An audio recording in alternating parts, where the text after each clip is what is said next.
नारायण हरि हरिओम हरि। कितनी कितनी औषधियां बनी, कितने ऑपरेशन हुए, एंटीबायोटिक और पेन किलर, क्या क्या करने के बाद भी लोग तंदुरुस्त दिखाई नहीं देते। क्या क्या मनोतियां के बाद भी लोग निश्चिंत दिखाई नहीं देते। क्या क्या उपायों के बाद भी लोग पूरे आनंदित दिखाई नहीं देते हैं। क्या क्या देश विदेश की यात्राएं और देश विदेश के आविष्कार काम में लाने के बाद भी लोग स्वस्थ नहीं दिखाई देते हैं, सुखी नहीं दिखाई देते हैं, सम्मानित नहीं दिखाई देते हैं, निश्चिंत नहीं दिखाई देते। ऐसा नहीं कि अमुक वर्ग अभागा है इसलिए वो दुखी है। प्राय सभी वर्ग के लोगों के साथ ये समस्या है। किसी भी वर्ग के लोगों को देखो तो स्वास्थ्य का ठिकाना नहीं, मानसिकता का ठिकाना नहीं, बौद्धिकता का ठिकाना नहीं। एक दूसरे पर दोषारोपण और अपने को या तो दूसरे को या भाग्य को कोसना, और भविष्य में कोई कृपा करेगा, कोई देव करेगा, कोई अल्लाह करेगा, कोई गॉड करेगा। वो दीनता हीनता वाली मान्यता कि भगवान दया करेंगे, ये करेंगे, उसी में आशा में लाचारी मोहताजी के साथ घसीटा जा रहा है मानव। तो भगवान के दास हैं तो क्या भगवान ने तुमको गुलाम बनाने के लिए जन्म दिया है क्या? अगर उनको दास प्रिय हैं तो बड़ा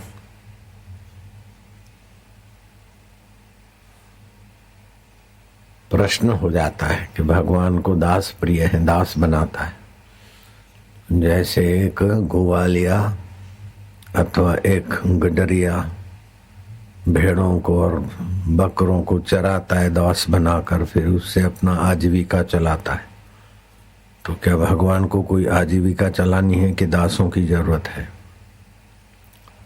फौज में भर्ती करते हैं ऑफिसर लोग तो उनको दासों की जरूरत है। सरकार ऑफिसरों को भर्ती करती तो उनको भी ऑफिसरों की जरूरत है।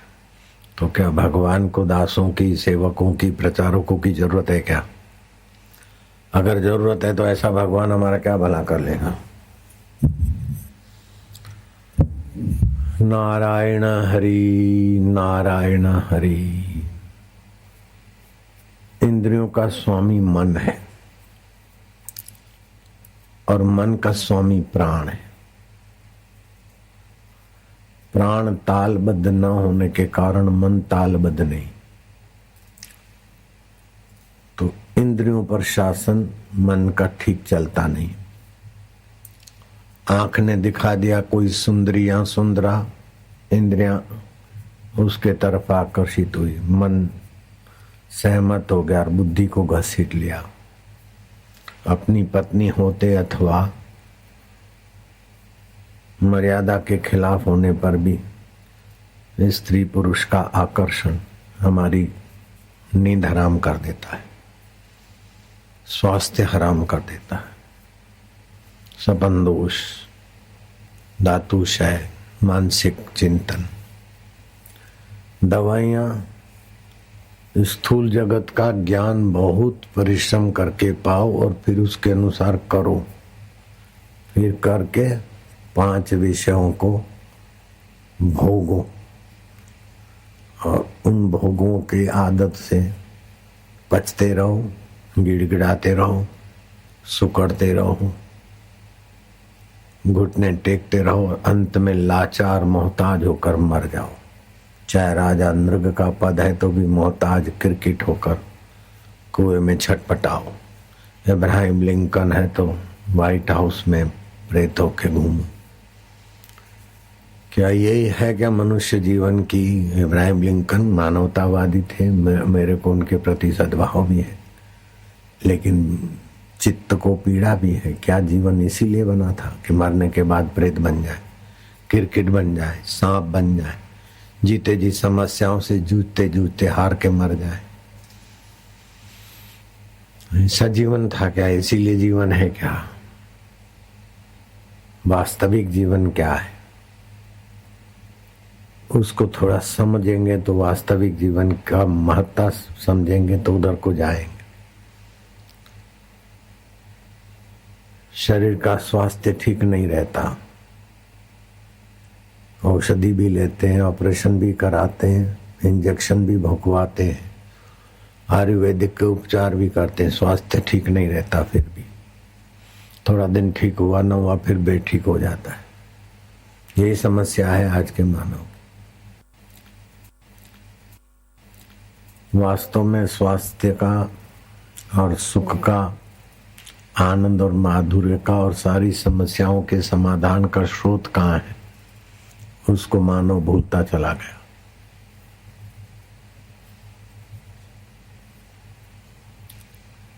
कूड़ा करकट है तो चादर डाल दी, अब ठीक ठाक हो गया। समय पाकर कूड़ा करकट चादर को भी कूड़ा करकट बना देगा, फिर दूसरी चादर, तीसरी चादर, ऐसे ही ऊपर ऊपर के उपचार, वही रोग, दीनता, हीनता, रिएक्शन, भविष्य की तकलीफें। कफ हो गया, खांसी हो गई, ले ली गोली, कफ सूख गया, लेकिन आगे चल के ट्यूमर बना, कैंसर बना। पीड़ा हो रही है, पेन किलर ले लिया, पीड़ा दब गई, लेकिन वो पेन किलर और भी मुसीबत ले आएगा। तो ऐसे उपाय करते हैं कि ज्यों ज्यों इलाज किया त्यों मर्ज बढ़ता गया। इसीलिए तो जीवन नहीं है।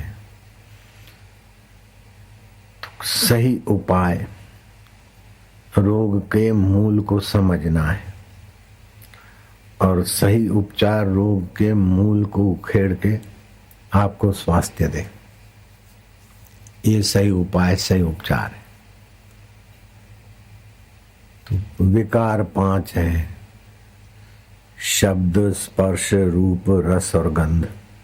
पति पत्नी का स्पर्श विकार है, गाना बजाना, खुशामद सुनना, ये शब्द विकार।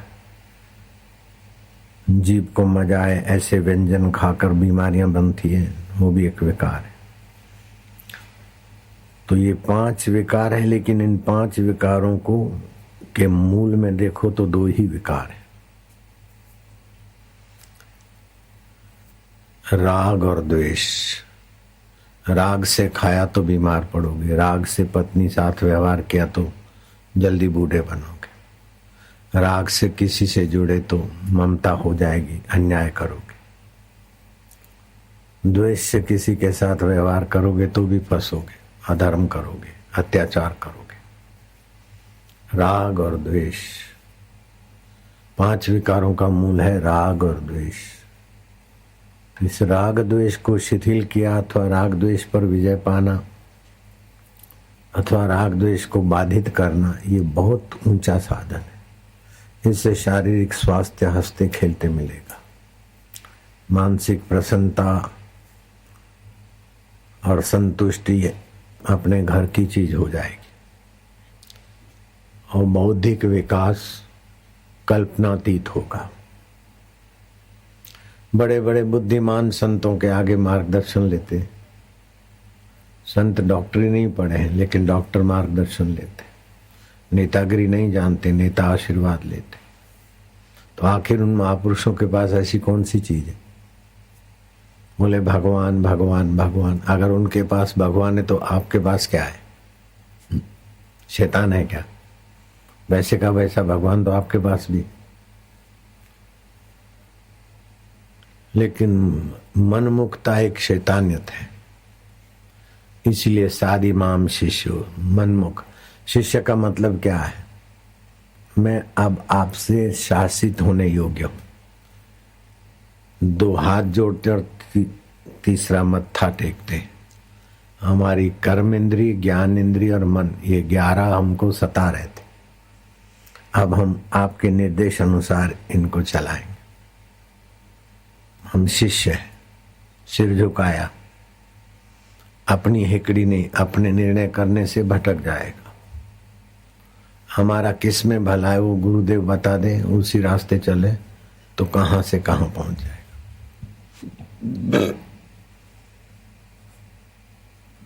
तो इसका सुंदर उपाय कि इंद्रियों का स्वामी मन है और मन के स्वामी प्राण है, और सभी के स्वामियों का स्वामी तुम्हारा सच्चिदानंद चैतन्य आत्मदेव है।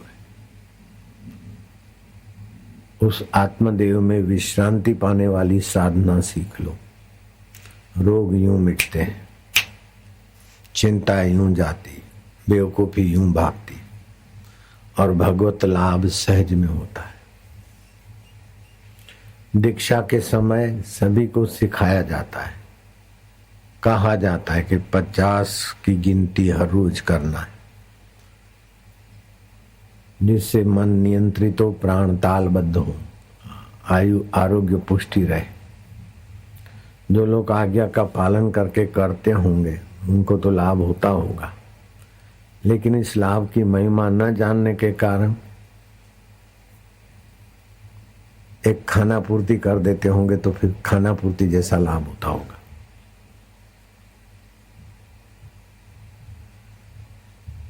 इसमें मन की सजगता, प्राणों की तालबद्धता और आपकी वैदांतिक समझ, ये 3 चीजें मिलाकर अजपा गायत्री, इससे आपका मन नियंत्रित होगा, इंद्रियां नियंत्रित होगी, प्राण तालबद्ध होगा, और बीमारियां ऐसे जाएगी जैसे सूरज आते ही रात्रि के बैक्टीरिया और भूत पिशाच आदि का भय और तांडव गायब हो जाता है। इसे कहते हैं अजपा गायत्री, माला श्वासोश्वास की। ये बहुत ऊंचा साधन है। दीक्षा के समय तो बताते हैं, लेकिन लोग इतना गहराई से नहीं लेते हैं। श्वास अंदर गया तो सो अथवा ओम। सो माना वो चैतन्य शांत आत्मा, श्वास बाहर गया तो हम, मैं हूं। जिसकी सत्ता से प्राण चलते हैं वो मैं हूं, जिसकी सत्ता से मन सोचता है वो मैं हूं, जिसकी सत्ता से इंद्रियां दौड़ती है वो मैं हूं। तो आपको अपनी सत्ता का महत्ता आने पर, जैसे मैनेजर अथवा घर का दुकान का मालिक बलवान होता है तो उसके अधीनस्थ सब सतर्कता से बरतते, ठीक चलते। ऐसे आप अपने सोहम स्वभाव की महिमा जगाओगे तो आपकी इंद्रियां, आपका मन और आपके प्राण तालबद्ध चलेंगे। औषधि ऊपर ऊपर स्थूल शरीर पर असर करती है, लेकिन मानसिक तनाव के कारण भी कई बीमारियां होती है, मानसिक वासनाओं के कारण भी होती है, बौद्धिक नासमझी के कारण भी होती है। तो केवल स्थूल शरीर की बीमारियां नहीं है, प्राणमय कोश की भी बीमारियां हैं, मनोमय कोश की भी बीमारियां हैं, विज्ञानमय कोश की भी बीमारियां हैं, क्योंकि हम आनंदमय कोश का अधिष्ठान को अछूता कर दिए। कल गुरु पूर्णम निमित्त सार बात ये सुनाई गई थी कि स्थूल दुनिया का ज्ञान कितना भी पालो, वो ज्ञान पाकर उस विषय को, उस वस्तुओं को पाने के लिए आपको प्रयत्न करना पड़ेगा। भौतिक ज्ञान पाने में परिश्रम है, और फिर भौतिक ज्ञान पा लिया, रट लिया, लिख लिया, पढ़ लिया, परीक्षाएं पास कर ली, तो आप पूर्ण सुखी नहीं हुए। भौतिक ज्ञान के प्रमाण पत्र ले लिए, फिर तो आपको नौकरी धंधा क्रिया करो, क्रिया करके भी आप छूटते नहीं, फिर भोग खरीदो वस्तुएं, और फिर उनका भोग भोगो। अगर भोग भोगने में औचित्य अनौचित्य का पता नहीं है तो वही भोग आपको ले डूबते। पत्नी MBA है 30 लाती है, पति MBA है 35 लाता है, लेकिन दोनों एक दूसरे से बात नहीं करते, और 4 महीने का गर्भ पत्नी को और लाते मार के शराबी मायके छोड़ के आ गया, भेज दिया। तो भौतिक ज्ञान के बाद, भौतिक सुविधाओं के बाद भी मन की बेवकूफी और विकारों का प्रभाव तो नहीं मिटता ना। और विकारों का प्रभाव और मन की बेवकूफ़ी नहीं मिटी तो भौतिक ज्ञान की ऐसी तैसी। कबीर जी कहते हैं, भलो भयो गैवार जाहि न व्यापी जग की माया। भौतिक ज्ञान संपन्न व्यक्ति, पढ़ा लिखा व्यक्ति जितना समाज का व्यापक कल्याण कार्य कर सकता है उतना अनपढ़ नहीं कर सकता। लेकिन पढ़े लिखे में अगर मन नियंत्रण का ज्ञान नहीं है, बुद्धि में समत्व नहीं है, पर दुख कातरता नहीं है, तो पढ़ा लिखा आदमी जितना शोषण करके दे गरीबों को और समाज को नोच कर बैठे हैं उतना अनपढ़ लोगों ने नहीं नोचा है। अरबों खरबों रुपए की तो बात क्या करूं, आंकड़े में गिन नहीं सकता, उतने पैसे लोग शोषित करके बैठे, शोषक लोग इकट्ठा करके बैठे और उनकी पैसों की चिंता से और विशेष ज्यादा विलासिता से वो ही परेशान हो रहे और जिनका नोचा है वो भी परेशान हो रहे। शोषित भी परेशान है और शोषक भी परेशान है और शोषकों के बच्चे भी परेशान है। बिल्कुल सच्ची बात कहता हूं, इसको कोई काट नहीं सकता। तो सारे उपाय अपने आप को और दूसरों को सताने में ही लगते हैं भौतिक ज्ञान के। भौतिक ज्ञान के साथ दैविक ज्ञान होना चाहिए और दैविक ज्ञान का मूल जो है अध्यात्म ज्ञान। अध्यात्म ज्ञान पहले दीक्षा होती थी, बाद में शिक्षा होती थी।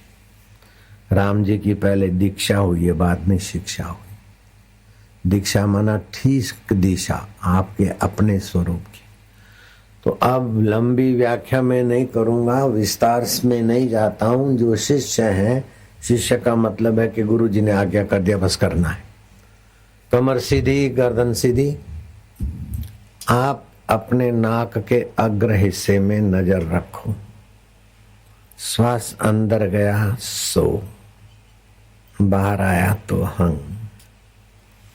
ये अजपा गायत्री चलती रहती है। उसमें आप प्रवेश करोगे तो आपका मन, आपकी इंद्रियां, आपका स्वास्थ्य, आपका जीवन इतना ऊंचा उठेगा, इतना महकेगा, इतना निरोग स्वाभाविक रहेगा। मैं कितना बदपरहेजी करता हूँ, कभी किधर रहना, किधर खाना, किधर सोना, टाइम टेबल जहाजों के अनुसार। फिर भी स्वास्थ्य के लिए मुझे इंजेक्शन कैप्सूल नहीं लेने पड़ते, दवाइयों की गुलामी नहीं करनी पड़ती है। खुशी के लिए मुझे क्लबों में लेडा लेडियों की नाई अपवित्र आचरण नहीं करना पड़ता है और ज्ञान के लिए मुझे पोथे नहीं रटने पड़ते। सब उस सच्चिदानंद से मिलता रहता है और आप लोग भी आनंदित होते रहते। तो एक ऊंचा ठिकाना भी है ना, जब आपके पास है तो फिर काहे को परेशान होते। एक भिखमंगे ने ठान लिया कि मैं राजा बनूंगा, कैसा भी करके मैं संपत्ति इकट्ठी करूं और सम्राट बनूंगा। वो सुबह 10 से शाम को 5 तक भीख मांगता था। अब तो जहां भीख मांगता था वहीं उसने सोना, खाना, पीना, लेटना कर दिया। सुबह 4 बजे की लोकल आए तो उठ के खड़ा हो जाता, बैठ जाता, भाई बाप कुछ दे दो। और 5:30 वाली एक्सप्रेस को भी नहीं छोड़ता था। मतलब रात में, दिन में जब भी रेलवे स्टेशन से कोई गाड़ी आई तो 24 घंटा की उसकी ड्यूटी। बीच में झपकी झुमकी काफी चिल्लर इकट्ठा किया उसने। चिल्लर में से बड़े बड़े रुपए भी बनाए और गहरा खड्डा खोद के वहां रखता भी गया। 24 घंटा वहां सोता रहता। बड़ी चौकीदारी भी थी, तत्परता भी थी। लेकिन एक दिन वो भिखमंगा मर गया तो उसका बैठने उठने का जो कुछ छपड़ू छुपड़ू कुछ रखा था वो तो हटा दिया लोगों ने। साफ सफाई करने के बहाने जरा फावड़ा बावड़ा लाए तो अंदर कुछ खदबदा देखा, खोदा तो हो ये 1000 के लाख, 1.5 लाख, 2 लाख की चिल्लर मिली। और कुछ मिलेगा तो खोदते गए तो पुराना खजाना राजा का मिल गया। अब भिखमंगा तो भिखमंगता रहते ही चला गया। जहां बैठा था वहां खोजा नहीं, अपना और जमा किया सम्राट होने के लिए। सम्राट का खजाना तो पहले से था, उसी पे भीख मांग रहा था। भीख मांग के कोई सम्राट बन सकता है क्या? खोदता वहां थोड़ा। ऐसे ही ये मिल जाए, हे नाक तू मजा दे दे, हे आंख तू मजा दे दे, हे जीभ तू मजा दे दे, हे वावई तू मजा दे दे, हे ललना का हाडमास तू मजा दे दे, हे ललुआ का हाडमास तू मजा दे दे। ये भिख मंगे हैं। विकारों के द्वारा जो मजा लेने पड़ते वो भिखारी जैसी दशा है। आपका खजानों का खजाना, सम्राटों के सम्राट का खजाना, आप जहाँ बैठते उठते, जहाँ से श्वास चलता है, मन संकल्प विकल्प करता है, बुद्धि निर्णय करती है, सब बदल जाता है। फिर भी जो नहीं बदलता है सो हम, वो मैं हूँ। उसमें विश्रांति पाते जाए तो वो दिन दूर नहीं कि सम्राट भी आपके आगे कंगले लगे। दुनिया के संपदा शोषित करके जो शोषक सुखी अपने को मानते हैं वो आपको दया पात्र लगेंगे। आप इतने सुख में, इतने स्वास्थ्य में, इतने माधुर्य में पहुंच जाओगे। सुन्या सखना कोई नहीं, सबके भीतर लाल, मूर्ख ग्रंथि खोले नहीं, कर्मी भयो कंगाल। भौतिक कर्मों में अपने को खपाओ मत।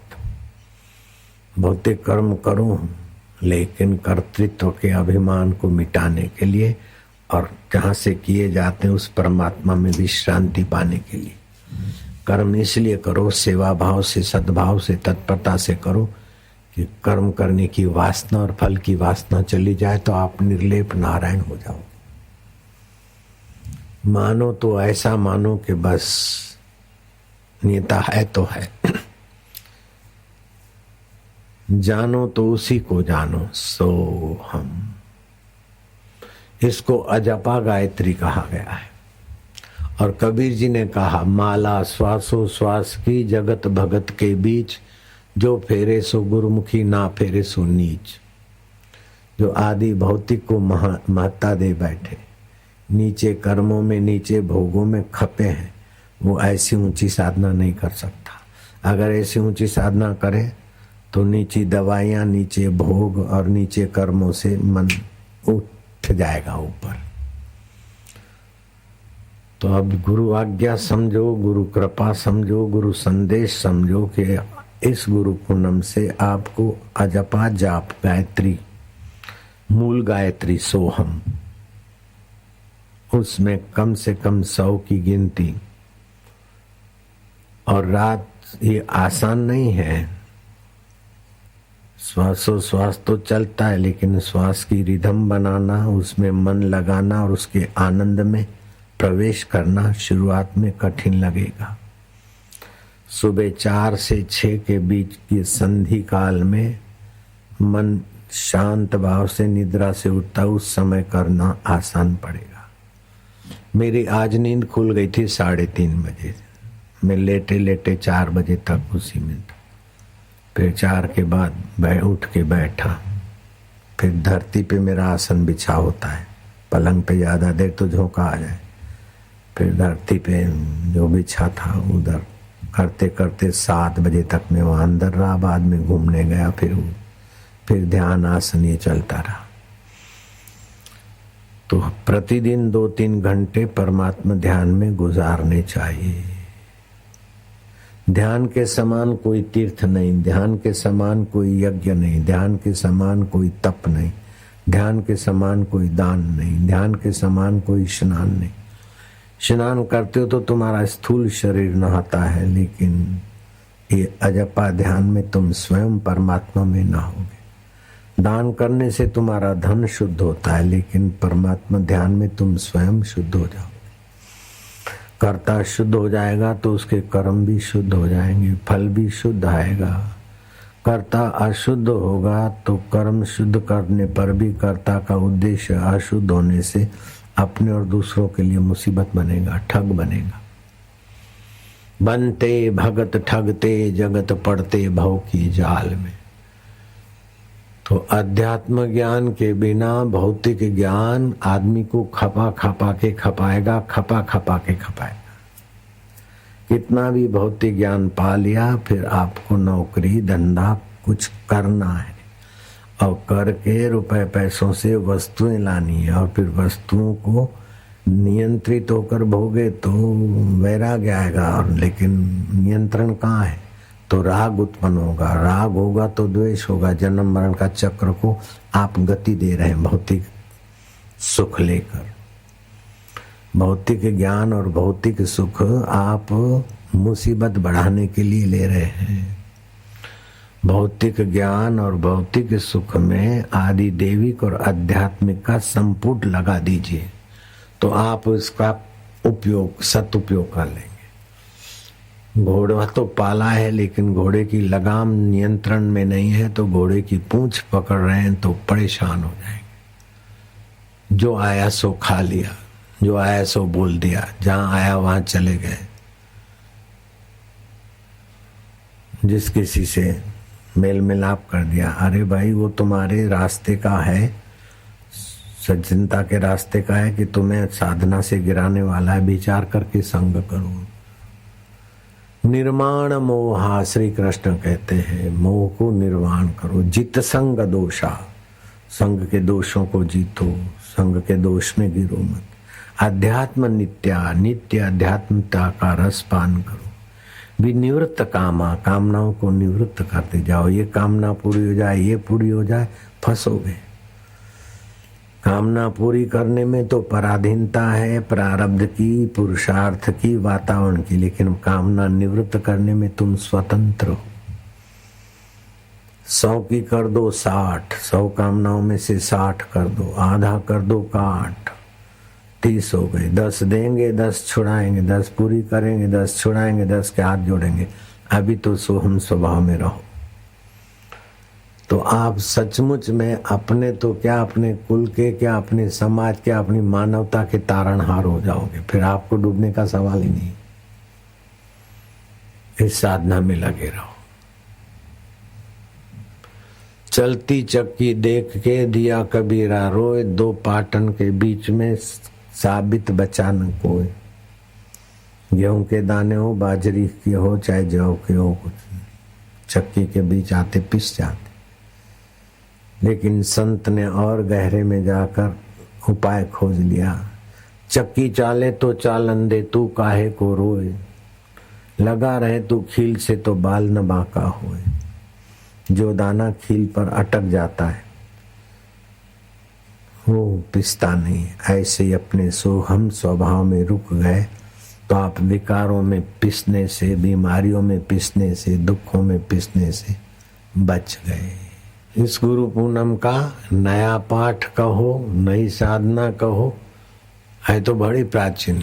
ये सोहम की साधना करोगे तो मन नियंत्रित होगा, घर के झगड़े शांत होंगे, वासनाओं का वेग शांत होगा, राग शांत होगा, द्वेष शांत होगा, काम शांत होगा, क्रोध शांत होगा। एक दिन में नहीं, सुबह आधा पौना घंटा, 1 घंटा उसी में लग जाओ। दोपहर के संधि काल में जहां भी जैसे समय मिले थोड़ा करो, शाम की संधि में करो। इससे आत्म वैभव प्रकट होगा। भौतिक ज्ञान क्रिया में ले जाएगा, क्रिया में फिर धन वैभव में ले जाएगा। अच्छाई से बुराई से धन आएगा, फिर अच्छाई बुराई से भोग भोलो। अच्छे और बुरे जन्मों में भटको, अंत नहीं है। ये भौतिक ज्ञान। आदि दैविक ज्ञान में ज्ञान पाकर बाहर कुछ करना नहीं है, कुछ भोग लाना नहीं है। आत्म संतुष्टि का भोग मिलेगा, जिससे आपका मन, मति और प्रारब्ध में आकर्षणी शक्ति होगा। संसारी चीजें आपकी सेवा में हाजिर हो जाएगी। जैसे गरीबदास संत थे, दादू दीन दयाल के शिष्य, उन साधुओं को आते जाते तो साधुओं की सेवा भी करते थे, भोजन पानी कपड़ा वस्त्र। एक वैष्णव साधु ने उनको पारस दे दिया, बोले तुम्हारी गरीबी मिट जाएगी, साधुओं की सेवा अच्छी होगी। लौट के आए तो वही पुराने हाल।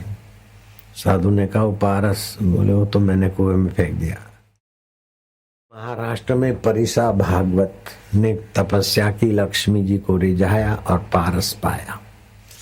रोज एक छटाम 55 ग्राम 60 ग्राम के आसपास का सोना बनाता। उस सोने को बेच के घर की गरीबी तो मिटाई। साधु संत आए जाए, भोजन भंडारे होते, बड़ी जयकारा होता था। उसकी पत्नी थी कमला और नामदेव की पत्नी थी राजाई। ये दोनों एक ही गांव की थी और सहेली थी, और शादी भी किया तो दोनों के पति पड़ोस पड़ोस वाले मिले। तो नामदेव महाराज और परिसा भागवत पड़ोसी थे, राजाई और कमला सहेलियां थी। राजाई नामदेव की पत्नी थी। नामदेव दर्जी का काम करते, 10-15 दिन का आटा दाल आ जाए, फिर काय को काम करना, अपना अध्यात्म नित्या अध्यात्म ज्ञान में कीर्तन करो, ध्यान करो, लोगों को लगाओ, चले जाते। फिर राशन पानी की जरूरत पड़ती, थोड़े कपड़े सीते, तो घर में दरिद्रता बनी रहती राजाई की। और कमला के यहाँ रोज सोना बनता था। तो कमला को दया आई, मेरे पति बाहर चले गए, थोड़ा दिन तू ये ले ले, पारस सोना बना के अपनी गरीबी मिटा। राजा ने सोना बनाया और गरीबी मिटाने के लिए चीज वस्तु में सामान ले आई घर को, जैसे और गृहिणियां घर को भर देती है। आटा भी आ, चावल भी आ गए, दाल भी आ गई, ये भी आ गया, गुड़ भी आ गया, शक्कर भी आ, फलाना सब। नामदेव आए तो बोले घर में इतना सारा खटिया और नई चादरें और ये गलीचे और ये सब क्या है, कैसे आया? बोले मेरी सहेली है कमला, उसके पति ने पारस तपस्या करके पाया, उसने थोड़ा दिन मेरे को पारस दिया और इस पारस से सब। बोले लाओ पारस कहाँ है, दे लिया। आसपास के जो भीख मंगे थे उनको बुलाया, जिसको जो चाहिए आटा दाल जो भी घर में मेरा सीधा सामान है ले जाओ। ले जाने वालों ने ले गया। फिर कुछ बचा तो वो राजा को कहा तो उठा, मैं भी उठाता हूं। महाराष्ट्र में सभी नदी को गंगा गंगा कहते हैं।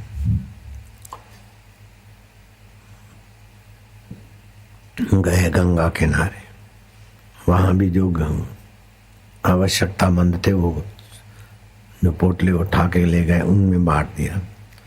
नामदेव ने राजा को कहा तू जा घर, अब आराम का सोना और आराम के भोग भोग कर इंद्रियां विषयों में और मन इंद्रियों के पीछे, बुद्धि मन के पीछे और मैं बुद्धि के पीछे, मेरा तेरा विनाश होगा। मैं विट्ठल के पीछे और बुद्धि मेरे पीछे, विट्ठल के ध्यान में, मन उसके संपर्क में, इंद्रियां मन के कहने में, और विषय नियंत्रित। खाओ लेकिन भूख मिटाने के लिए, स्वाद लेने के लिए नहीं। पति पत्नियों के जियो, संतान पैदा करने के लिए।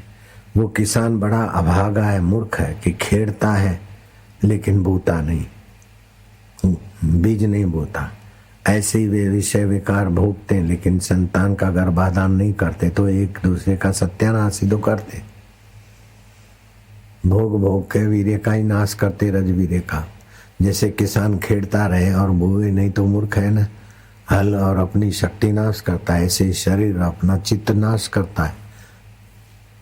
संभोग भोग भोग के गर्भाधान करने के लिए संभोग किया तो अलग बात है, लेकिन ऐसे संभोग करके मजा लेना है तो मुसीबत बुला रहे, राग बढ़ा रहे, बुढ़ापे में द्वेष बढ़ेगा, नीच योनियों को जाएंगे, सुअर सूरी बनेंगे, बकरा बकरी बनेंगे, कबूतर कबूतरी बनेंगे और भी खरगोश खरगोशी बनेंगे। तो जिनको जिसमें आसक्ति होती है वो राग उनको उन्हीं योनियों में ले जाता है, उनकी आसक्ति के अनुरूप भोग भोग सके। बहुत गंभीर बात चल रही है। आपको लाइन में लगने का मौका मिलेगा, लेकिन किसी जगह लाइन में न लगना पड़े, आप मुक्त हो जाएं, ऐसा सत्संग सुनना बहुत जरूरी है। तो मैं आपको हाथ जोड़ के प्रार्थना करता हूँ, जो जिंदगी गंवाई सो गंवाई, जो शरीर गंवाया सो गंवाया, जो समय गंवाया सो गंवाया, अभी बाकी का समय आप संभल जाओ। समझते हो बात को? वो किसान अभागा है जो खेड़े और बीज न बोए। ऐसे पति पत्नी का मिलन करे और संतान नहीं चाहिए, वो कुछ का कुछ गोलियां खाए, गर्भपात कराए, ये तो अपने साथ जुल्म कर रहे हैं लोग। तो मेरे साधक इस जुल्म के परंपरा से बाहर निकलेंगे। आप संभोग कौन चाहता है? सुरा और सुंदरी कौन चाहता है? जो अंदर से अतृप्त है। शारीरिक तनाव है, मानसिक तनाव है, बौद्धिक तनाव है, उसको सुरा सुंदरी चाहिए। आप इन तनावों से मुक्त रह जाओगे। श्वास अंदर गया सो वो चैतन्य जो आनंद स्वरूप है, ज्ञान स्वरूप है, सर्व का हितेशी, वो मेरा परमात्मा स्वरूप। ओम अथवा सोहम। श्वासोश्वास की साधना शुरू कर दो। माला तो जपते हो 10 माला, वो ज्यादा बढ़ाओ तो ठीक है, नहीं बढ़ाओगे तब भी मुझे कोई नाराजी नहीं होगी। इस साधन को बढ़ा दो आप, श्वासोश्वास की साथ। सुबह नींद में से उठते ही करो, इसमें जल्दी गति होगी। शुरू शुरू में भले गति ना हो, आप साधन करते जाओगे, मन इधर उधर जाएगा अथवा नींद आ जाएगी, तो सुबह तो बैठ के ही करना है, नींद के चक्कर में नहीं पड़ना। रात्रि को सोते सोते भी करोगे तो चलेगा, क्योंकि नींद आएगी तो आगे चल के वो नींद योग निद्रा बन जाएगी। मुझे इस साधन से बड़ा गजब का फायदा हुआ, और जो ही ये कुप्रचार प्रचार चलाती हूँ मैं उसी साधन में रहने लगा, तो सारे कुप्रचार वालों के हथियार गिर गए नीचे। आप आत्म तृप्ति में रहो, परमात्मा में रहो, तो आदि भौतिक ज्ञान के बाद आदि भौतिक कर्म करो, आदि भौतिक भोग लाओ, आदि भौतिक भोग भोगो, आदि भौतिक भोग भोगने वाले शरीर को बीमार करो, सताओ, और उस भोग की वासना लेकर फिर मरो और जन्मो। इससे आदि दैविक ऊंचा है। आदि दैविक इंद्रियों के जो स्वामी, जैसे नेत्र के स्वामी सूर्य है, मन के स्वामी चंद्रमा है, बुद्धि के स्वामी सूर्य हैं, इस प्रकार इन देवों की उपासना मन से करो। और देवों में जो देवत्व है, उस भगवान की भक्ति पूजा सुमरण जो भगत लोग करते हैं, उससे भी आपको संतुष्टि प्रीति मिलेगी। लेकिन भगवान बाहर हैं, दूर हैं, उनकी कृपा से ये हुआ, देवता की कृपा से हुआ, ये बना रहेगा। जब आध्यात्मिकता में आ गए सीधे सोहम स्वरूप में, तो फिर वहाँ करना नहीं है, दूर नहीं है, दुर्लभ नहीं है, परे नहीं है, पराये नहीं है। वो सतरूप है, सदा है, चेतन रूप है, बुद्धि में उन्हीं का ज्ञान आता है। वे आनंद स्वरूप है और मेरे आत्म रूप है। तो आपको भोगना नहीं है, भोग लाना नहीं है, करना नहीं है। ऐसी ऊंचाई पर पहुंचे थे नामदेव। और परिसा भागवत सुनाओ, लाओ, बनाओ, खरीदो, वस्तुएं भोगो। नामदेव ने वो फेंक दिया और बैठ गए परमात्मा के सोहम स्वभाव के ध्यान में, बड़े आनंद में। वहां पत्नी ने जाकर बताया अपनी सहेली को कि मेरे पति ने तो पारस फेंक दिया नदी में, सामान बांट दिया। अरे मैं क्या करूं, देखो ऐसे ही है। वो दोनों माइयां रोने लगी। तो आ गया परिसा भागवत, क्या हुआ क्या हुआ? बोले तुम डांटोगे, अब क्या करें? बोले हुआ क्या है? कुल मिलाकर बात निकली तो बोला तुम्हारा पारस नदी में फेंक दिया। वो सिर कूटने लगा, तुम दो रोती हो, उससे तो ज्यादा मुझे रोना आता है। वो छाती कूटते सिर कूटते गया, नामदेव नामदेव माजा पारस कूटिया है। नामदेव ने बहुओं के इशारे से कहा कि तो टाकला नदी में। हाय रे माजा पारस, मैंने इतनी तपस्या की, मेरा पारस दे दो, कैसा कर? अरे बोले असली पारस आत्मदेव है। भौतिक विद्या, दैविक विद्या, सब विद्याओं का मूल आत्म विद्या है। उसी आत्मा परमात्मा में आ जाओ। बोले मेरे को सत्संग नहीं सुनना है, मेरे को साधना नहीं सीखना है, मेरे को मेरा पारस दे दो। अरे बोले पारस है ना तुम्हारे पास, वही मैं दिखाता हूं। आत्मा पारस है, माला सत्संग नहीं पाई जाए, मेरे को मेरा पारस दो। रोज छटांग सोना बनाता था, उससे सबकी सेवा होती थी। माला माजा पारस दिया, पारस दिया। अरे असली पारस होते हुए नकली पारस के लिए छाती कूटता है। तुम परिसा भागवत ब्राह्मण समझदार क्या करता है? माला उपदेश नहीं पाहिजे, माला सत्संग नहीं पाहिजे, माझा भाऊ। दूसरा होता तो मैं गला दबा देता। अब तुम संतों में हाथ जोड़ दो, माझा बाप, माला माजा पारस पाहिजे, पारस पाहिजे, पारस पारस। नामदेव ने देखा ये तो कहीं छाती कूटता हुआ कहीं गंगा जी में न कूद जाए। बोले ठहर में देता हूं। ओम करके जंप मारा नदी में।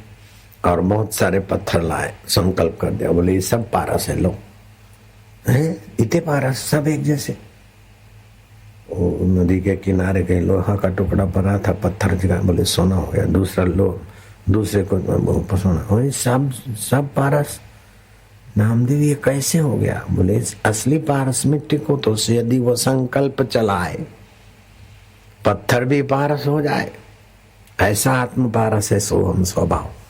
मैं आपको हाथ जोड़कर इसीलिए बोल रहा हूं कि जैसे नन्हे मुन्नों को माँ हाथ जोड़ के बोलती ना मेरे बेटे खा ले, नहीं तो हाथ क्या जोड़ना है, तो गुरु के पद पे हूं, ये तुम्हें करना है तो आपको करना चाहिए, लेकिन तुम लोग बबलू हो इसलिए हाथ जुड़वाना हो। आज से बापू की आ गया, ये करना ही है बस। सोहम की साधना कर दो, सब जो भी है अभी देश विदेश में जो सुन रहे उसमें लगो। आदि भौतिक ज्ञान का तो पोल खोल दिया, आदि देवी ज्ञान भी ऐसे ही है। आदि देविक शक्तियां आएगी, सोने की लंका बनी फिर भी क्या जख मारा। आदि देविक शक्तियों के बल से आप उड़ गए, अदृश्य हो गए। हिरण्यकश्यप ने आदि देविक शक्तियों से बिना जोते बिना बोए खेत खलियों में धान पैदा हो जाता था।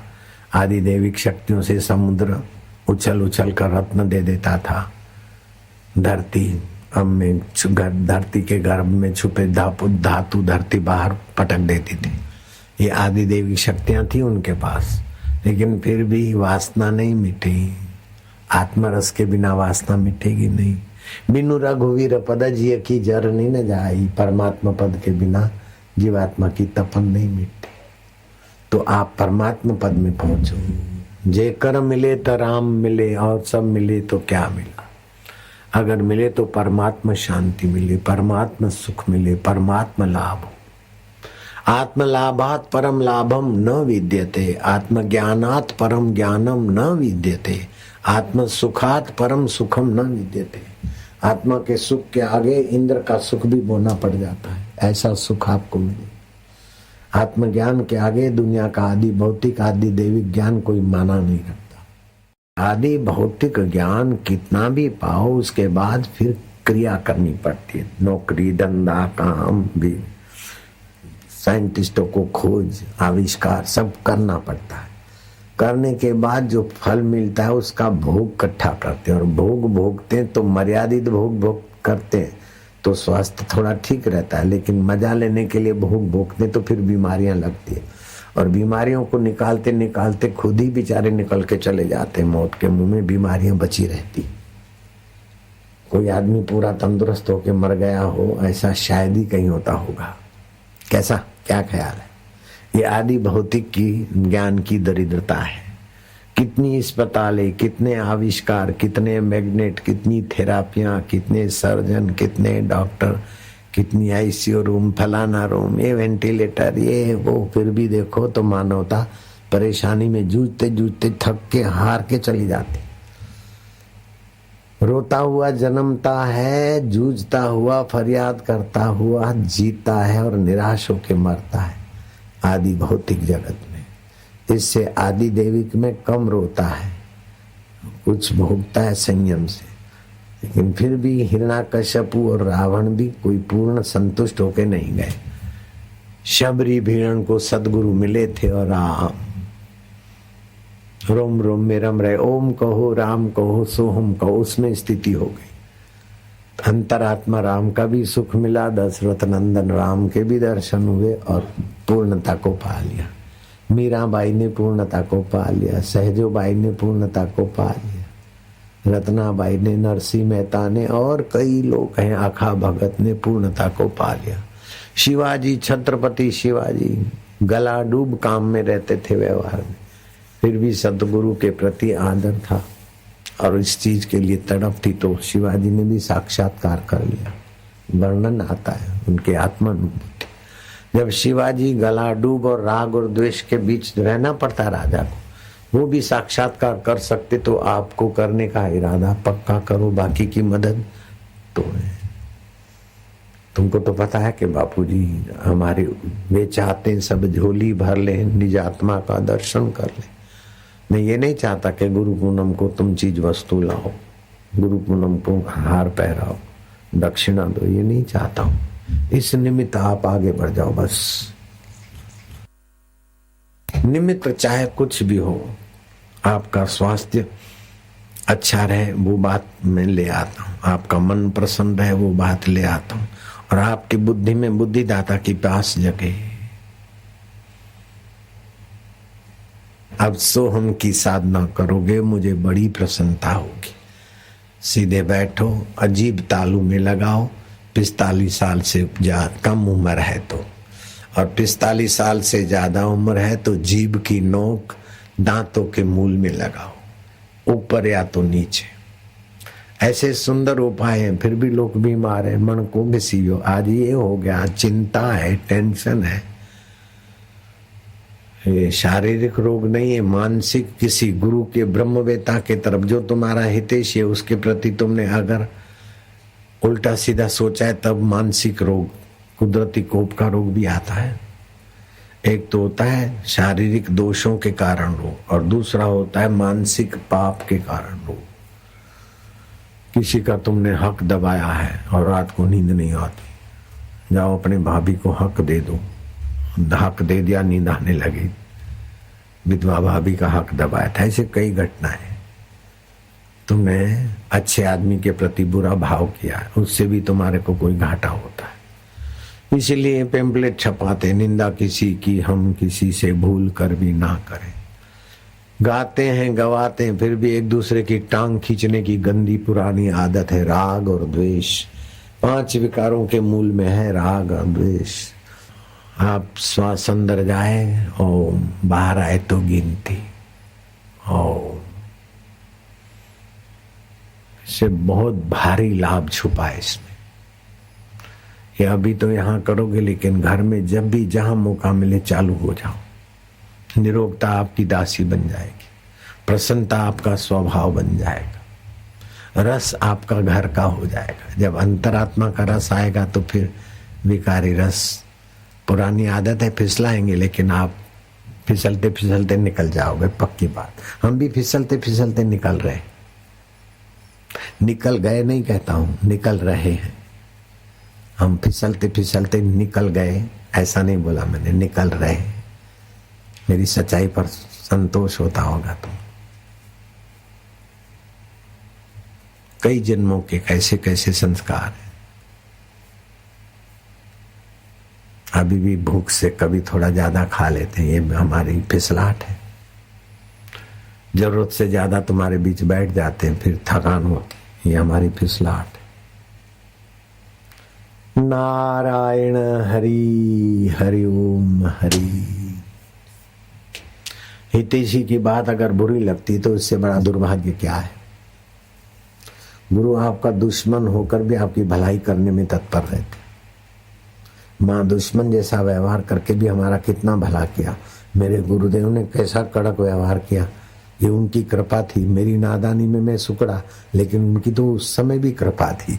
मैं तो उनके चरण अभी भी याद करके नमन करता हूँ। जब भी डांटा तो मुझे अपना मान कर डांटा और मेरी गंदी आदत छुड़ाई। जिस किसी के यहाँ वार्ता करना, साधन के विषय में बात करना नहीं, सुनते सुनते ध्यानस्थ हो जाने की आदत थी, डांट दिया, बड़ी कृपा की। उस समय अच्छा नहीं लगा तो क्या हो गया, लेकिन मेरे गुरुदेव साधु ते होने कारज हानि। कबीरा वे नर अंध हैं, हरि को कहते और गुरु को कहते और। हरि रूठे गुरु ठौर है, गुरु रूठे नहीं ठौर। जिनको हम गुरु मानते हैं उनके प्रति सद्भाव यही है कि उनके आज्ञा का पालन करके हम खाइयों के दलदल से बचे। आपके अंदर, विश्वामित्र के अंदर जो शक्तियां थी वो तुम्हारे अंदर है। विश्वामित्र ने ब्रह्मा जी जैसी सृष्टि बनाना चाहा। ब्रह्मा जी ने चावल, जौ बनाए, तिल बनाए, तो विश्वामित्र ने मक्काई, ज्वार और बाजरा बना के दिखा दिया। ब्रह्मा जी ने गर्भ से संतान बनाया, तो ब्रह्मा जी की गर्भ वाली पीड़ा वाली संतान की अपेक्षा पेड़ से ही संतान पैदा हो, ऐसा आयोजन किया। वो साधना में लगे, मनुष्य की खोपड़ी तो बनी उस वही अपभ्रंश और नारियल के रूप में मिली, आगे की यात्रा उनकी नहीं चली। इसलिए अपना सिर देने की जगह पर देवी देवता को, गुरु को हम नारियल देते हैं। लो सिर अर्पण किया, अर्थात नारियल देने का मतलब है कि अब मैं अपनी खोपड़ी के अनुसार नहीं चलूंगा, आपके आज्ञा के अनुसार मिलूंगा। हाथ जोड़ने का मतलब है आपके आदेश के अनुसार चिंतन करूंगा। हम तो 2 बाल दाढ़ी के और बाल सिर के छटाते या पूरा कटाते तो गुरु की आज्ञा लेते थे। उस समय लगता होगा कि कितनी पराधीनता, लेकिन मैंने स्वयं स्वीकारी थी, गुरु जी ने नहीं दी। उससे मुझे लाभ हुआ। गुरु की पराधीनता स्वीकारना ये परम स्वाधीनता की मास्टर कुंजी है। आजकल तो छोरों को जिसको जैसा मजा आता है उधर घूमने चले गए, वो खाने चले गए, इसीलिए साक्षात्कार कैसे होगा?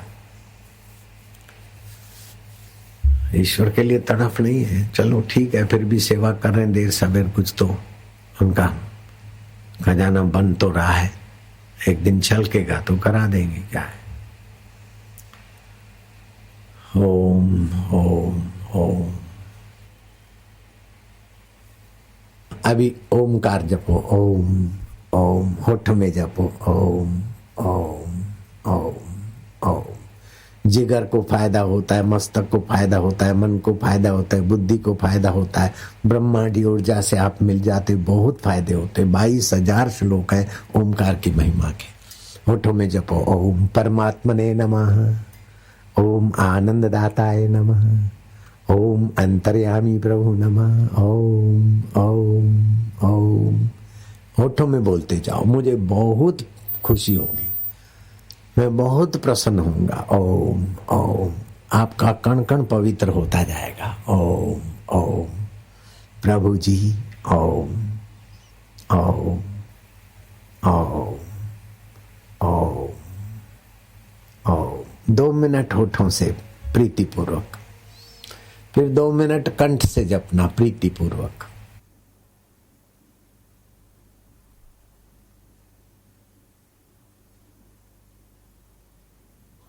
ओम ओम ओम ओम ओम ओम ओम ओम ओम ओम ओम ओम ओम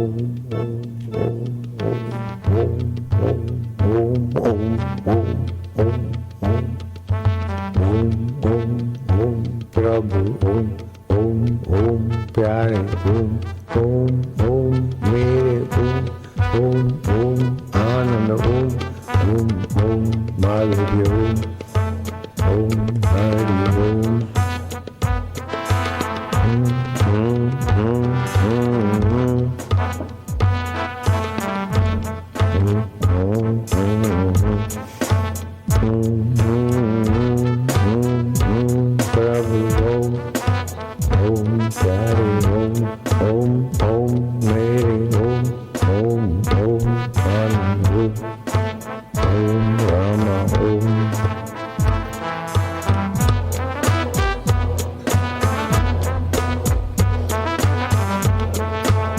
आनंद है।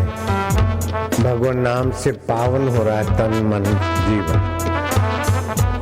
ओम ओम आनंद ओम ओम ओम माधुर्य ओम प्रभु ओम प्यारे ओम मेरे ओम हरि ओम। जय हो।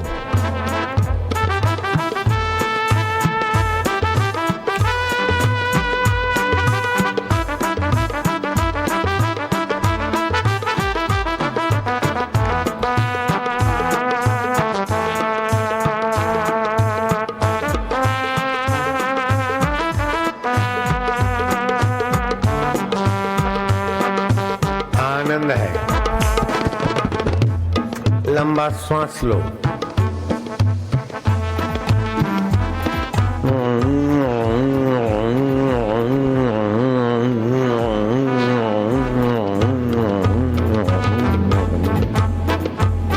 फिर से गहरा श्वास लो, लो लो लो। खूब श्वास भरो भरो भरो और भरो, और थोड़ा। मैं ईश्वर का हूँ, ईश्वर मेरे हैं, ईश्वर आनंद स्वरूप है, चैतन्य है, मेरे अंतरात्मा।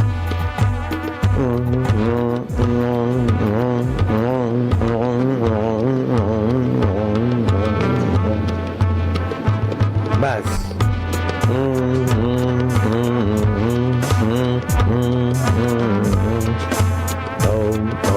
ओम ओम हरि ओम ओम ओम शिव ओम ओम ओम शंभो ओम ओम ओम आत्मा ओम ओम ओम परमात्मा ओम ओम ओम प्यारे ओम ओम ओम मेरे ओम।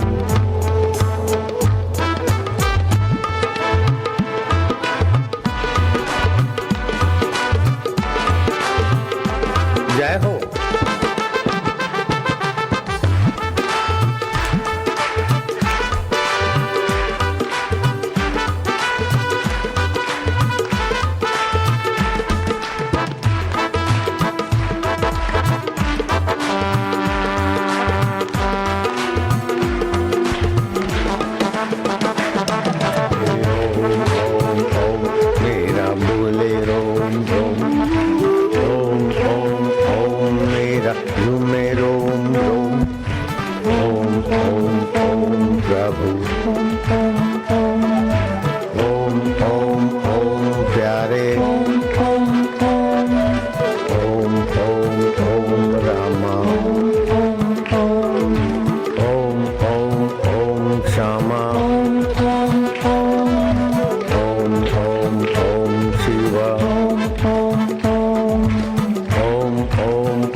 आनंद है।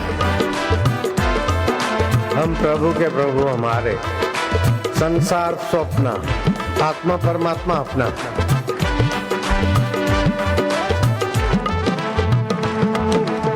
ओम ओम ओम हरि ओम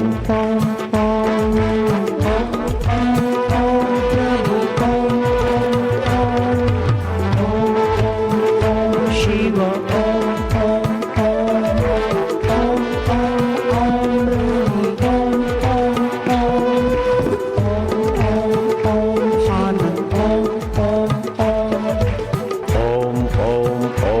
शिवा गुरु प्रभु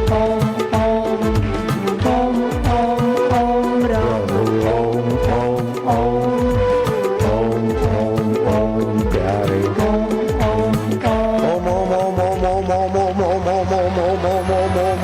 ओम आनंद देवा ओम ओम ओम ओम ओम माधुर्य देवा ओम ओम ओम ओम शक्ति देवा ओम ओम ओम ओम भक्ति देवा ओम ओम ओम मुक्ति देवा ओम ओम ओम ओम ओम